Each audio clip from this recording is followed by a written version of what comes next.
Hello नमस्कार दोस्तों। तो 2 अगस्त को एक और धमाकेदार आईपीओ ओपन होने जा रहा है ओला इलेक्ट्रिक मोबिलिटी लिमिटेड का। तो जानेंगे हम कंपनी के काम के बारे में, उसके बाद देखेंगे आईपीओ डिटेल, कंपनी के फाइनेंशियल कैसे हैं, ग्रे मार्केट में डिमांड कैसी निकल कर आ रही है, और लास्ट में देखेंगे अपना व्यू कि इस आईपीओ में अप्लाई करना है जिसको अवॉइड करना। तो सबसे पहले देख ले रहे हैं हम कंपनी के काम के बारे में। ओला इलेक्ट्रिक मोबिलिटी लिमिटेड की स्थापना 2017 में हुई थी, और जैसा जानते ही होंगे कि ओला इलेक्ट्रिक मोबिलिटी एक इलेक्ट्रिक टू व्हीलर बनाने वाली कंपनी है। साथ साथ में यह है इलेक्ट्रिक व्हीकल के जो कंपोनेंट्स होते हैं जैसे battery PACS, Motors, vehicle frames, तो इनका भी कंपनी मैन्युफैक्चर करती है। कंपनी के पास 431 सर्विस सेंटर हैं, और मार्च 2024 तक कंपनी में कुल 560 एम्प्लॉय काम कर रहे थे। तो कंपनी का काम तो आपको समझ में आ गया होगा। चलिए अब देख ले रहे हैं आईपीओ की डिटेल के बारे में। आईपीओ 2 अगस्त को ओपन होने जा रहा है और 6 अगस्त तक ये ओपन रहेगा। प्राइस बैंड 72 रुपये से 76 रुपये पर शेयर रखा गया, तो हमें 76 रुपये प्राइस बैंड भरकर ही इस आईपीओ को अप्लाई करना। लॉट साइज 195 शेयरों को रखा गया, और टोटल साइज 6145.56 करोड़ का रखा गया है, जिसके तहत यह 5500 करोड़ के फ्रेश इशू अर्थात नए शेयर जारी कर रही हैं। बाकी 645.56 करोड़ के ऑफर फॉर सेल है, यानी प्रोमोटर्स अपनी होल्डिंग बेचकर निकल रहे हैं।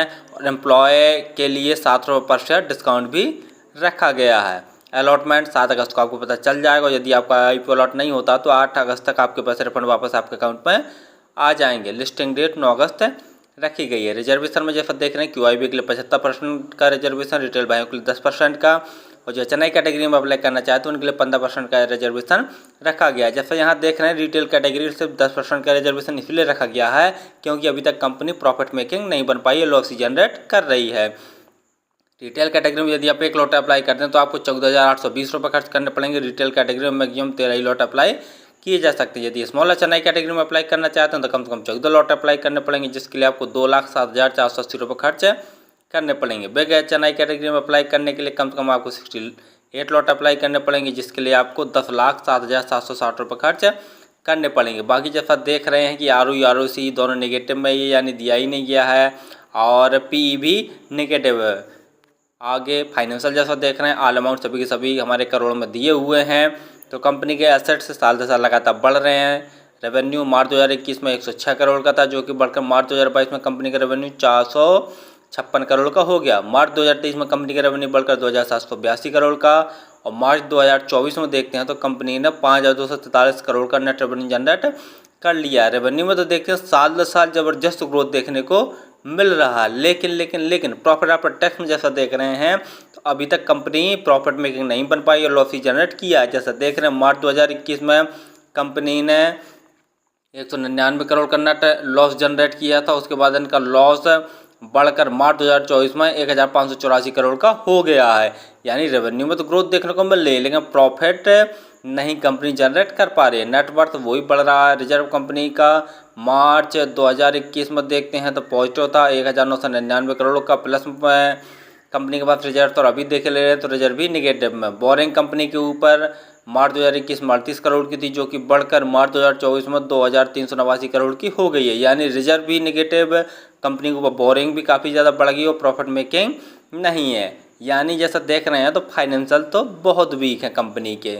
GMP ग्रे मार्केट प्रीमियम देखे ले रहे हैं तो 16 रुपये पर शेयर की ग्रे मार्केट में डिमांड निकल कर आ रही है, और 195 शेयरों का एक लॉट है। तो 16 गुणा 195 करके देखते हैं तो एक लॉट में 3,120 रुपये जैसा प्रॉफिट निकल कर आ रहा है। परसेंटेज वाइज देख लिया जाए तो लगभग 20 से 21% जैसा प्रॉफिट शो हो रहा है। GMP में देख लिया जाए तो ठीक ठाक ही डिमांड चल रही है।